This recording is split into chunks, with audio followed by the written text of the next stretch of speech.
Consul General, thank you so much for coming today and enjoying the community newspaper breakfast. Thank you for having me. Tell me a little bit about sports in Israel and how it compares to sports in America. And here we are in FIFA. Well, I'm not sure we can compare Israeli sports and American sports, but we do have sports nonetheless, and we are very, very fond of different sports. Our main sport is what you call soccer, and we call football. The truth is, we are not very good at it. I mean, let's be honest. We take pride in other things that contribute to humanity. Let's not hold our breath as to Israel's future success in soccer. We participated in World Cup once in 1970, and it's still a very, very big deal in Israel, and everybody looking forward for the next participation of Israel in a big tournament. And nobody knows when it's going to happen. And I don't foresee that in the near future, but we can be hopeful nonetheless. We have other sports that we are pretty good at. For example, just next week, for International Women's Month, we are hosting three judo medalists, women. 3 women who just won medals in the Paris Olympics, in Paris, obviously. It is a very big deal over here, but in Israel. But of course, in America, it's culture, it's heritage. You know, some would even call it a religion. Sport is huge, and I've been here 4 years, and I've known America for many years.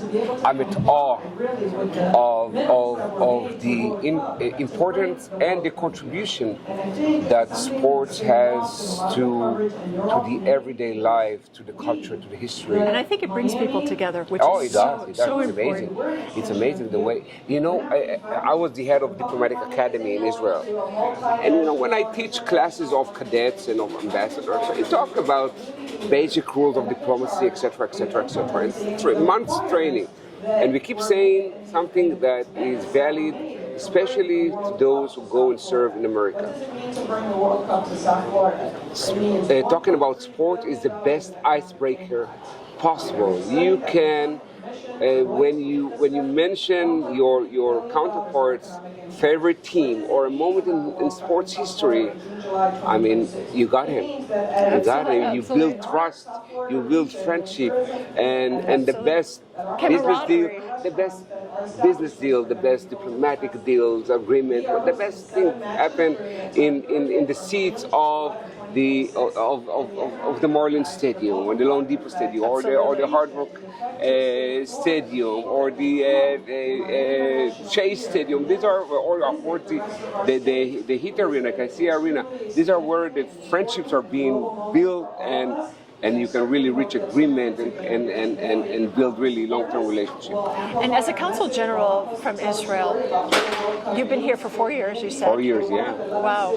What is your role as a emissary to Israel, and how does that connect back? Because your whole family is in Israel, so times are trying right now. Yeah. And what message would you give to our community about what's going on in Israel? I'll start with the latter one. The easier one. Yeah. It is easy, I have to say, because this community, and again, I've been here 4 years. I'm raising 5 kids over here. My wife works with the Miami-Dade Police, or now Sheriff's Office. I have brothers, sisters, parents in Israel.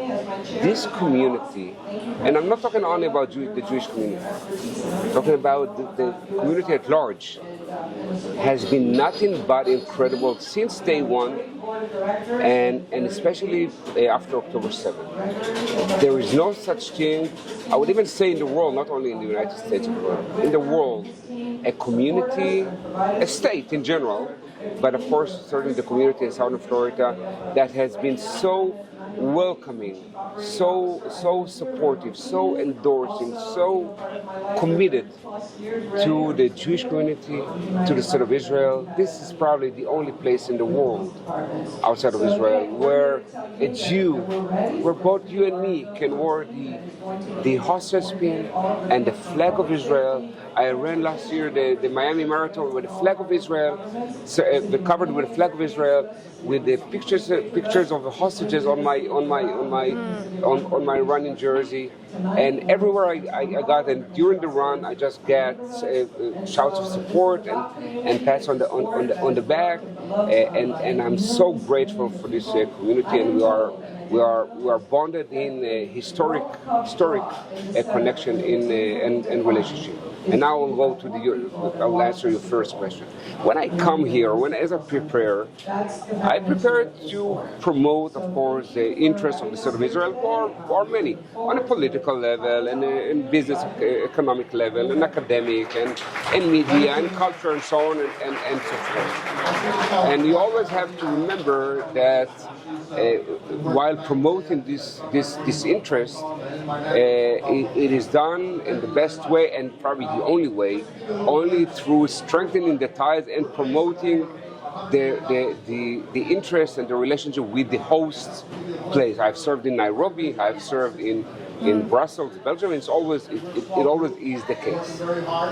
So the easy answer is to be in touch with the decision takers, with the opinion makers, with influencers, to make sure that Israel's interests are well represented and promoted. All this is true, it's valid. However, I started 4 years before the collapse of the building at Surfside. And over here, there was no manual. The Americans didn't have manuals, certainly not an Israeli diplomat. And I remember I called my driver at 5 o'clock in the morning, come pick me up, we need to go to Surfside. Then the driver asked me, did you hear what happened? We can't go there, all the roads are blocked, the building collapsed. I told them, we managed to get to Tehran, we will get to Surfside. And we got to Surfside, and in just a couple of hours we were involved in the rescue operation in a day and a half, and I was new, nobody knew me. Nobody knew me whatsoever. Actually, just the other day I was talking to Miami-Dade Mayor, who is now, of course, my good friend, Daniel Alvin-Kav, and we brought up memories from June 24th, 2021, when she looked at my first messages, when I actually present myself, offering help, but nobody knew me. So I asked, do you want me to bring the Israeli Search and Rescue Team? And we brought in a day and a half the Israeli Search and Rescue Team. So all this kind of kick-started my tenure over here in a way that nobody was ready for, but that kind of set the tone for my involvement with the community. Yeah. It's very easy, it's very nice. I'm meeting governor and representative, and I love them and I adore them, and the support that we've been receiving again is overwhelming. And state senators and elected officials and mayors, amazing. But my true energy comes down from meeting the people, for doing events or activities with kids, with disabled people, with marginalized communities, with communities who are not necessarily Jews, with Christians, with others, with African Americans. It really gives me a great sense of satisfaction, of joy, reaching out and bringing Israel to them, as well as taking part of America from them and trying to understand. That's why I think also that sport is so important. Sports, you can be a billionaire and you can be poor. So it really levels the playing field, literally. Exactly. When your team loses or wins, you are as joyful or as sad. Doesn't matter the color of your skin. Doesn't matter your ethnicity. Doesn't matter your financial status. Doesn't matter. I mean, this is now when we're in the Hard Rock Stadium. Our heart breaks when the Dolphins lose, and we are joyful together when the Dolphins win. And by the way, amazingly enough, I'm also the Consul General for Missouri and Kansas. Don't ask me why. But it so happened, so I'm also the Consul General for the Chiefs. So now we lost in the Super Bowl.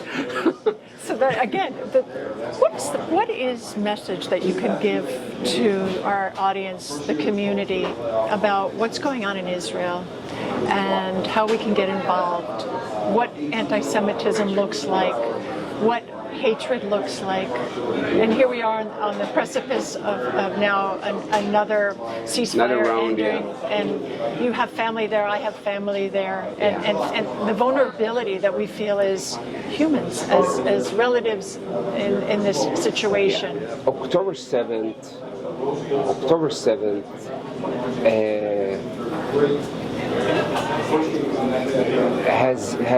has broken our hearts in a way that if at all, and I doubt it, but if at all it is possible to mend, it will take generations. The atrocities that were committed over there are really medieval scale, biblical scale. The 1,200. The cruelty. It's not only the 1,200. Of course, the number is incredible.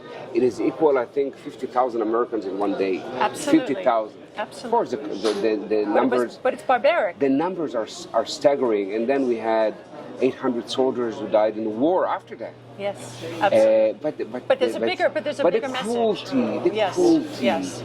The barbarism, the hostages that have been rotten in. Now we still have 59 hostages that have been rotten in for a year and a half in the tunnels of Hamas. The way they've exploited their own population, it is beyond imaginable.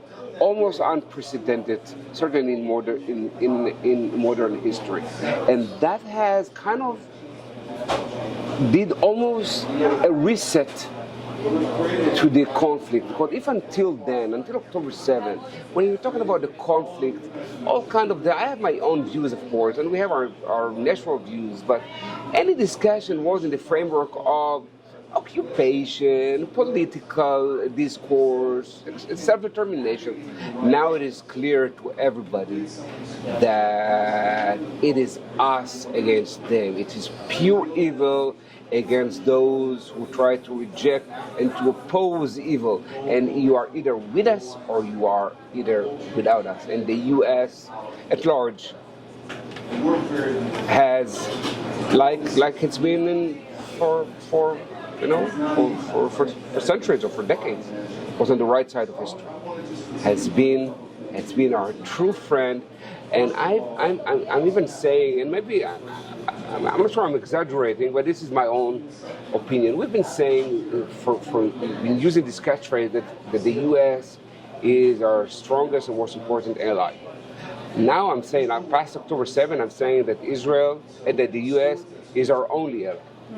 We have friends, better friends, worse friends, friends who bailed on us, friends who have let us down, friends who stood up for us. We have good friends. In terms of alliance, it's only the United States of America, and this is not only, of course, we have in the foundation, we have our Judeo-Christian values and interests, etc., etc., etc. But in the end of the day, we are an outpost of the United States of America and who leads the Western civilization. And we are fighting these barbaric forces, and make no mistake, we are fighting them for you as well. We are out there fighting this the darkness and evil, because it would be next, it would be you next. It would be Europe, it would be the United States of America, it would be Canada, it would be all those who actually live up to the true values of family, of life, of love, of God, etc.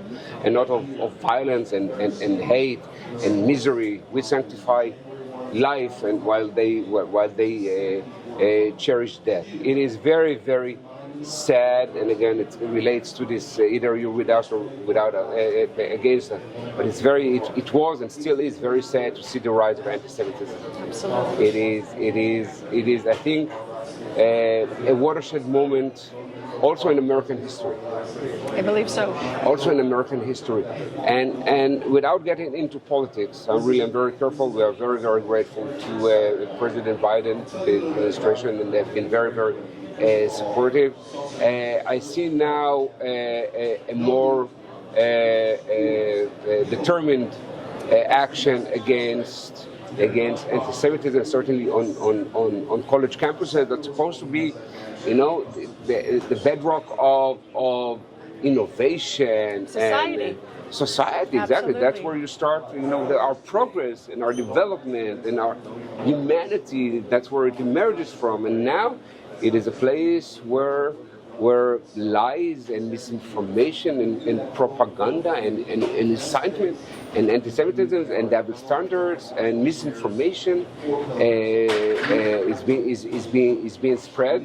And I'm glad that harsher actions are taken against it. And I think it is more important, or at least as important, for the sake of America, not only for the sake of Israel, for the sake of America, for the sake of the United States, of this great country, because for many years this country has been leading the world for decades, in terms of values and culture, and certainly the university spearheaded this effort. But now the universities have really become, many of them, a place of decay, of moral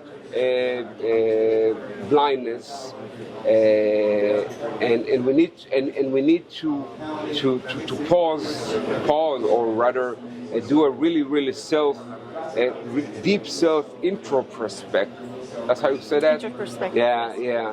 And look, what have we done wrong? And you realize that for many years you have allowed, or universities have allowed, foreign actors to play roles in the way they take, and I've been very careful.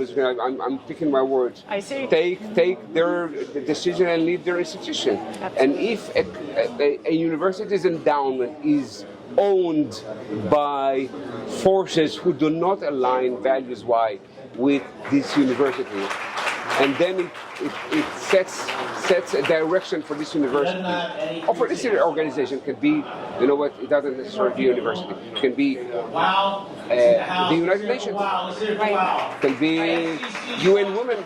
Can be. Absolutely. Yeah. These organizations, these institutions have been.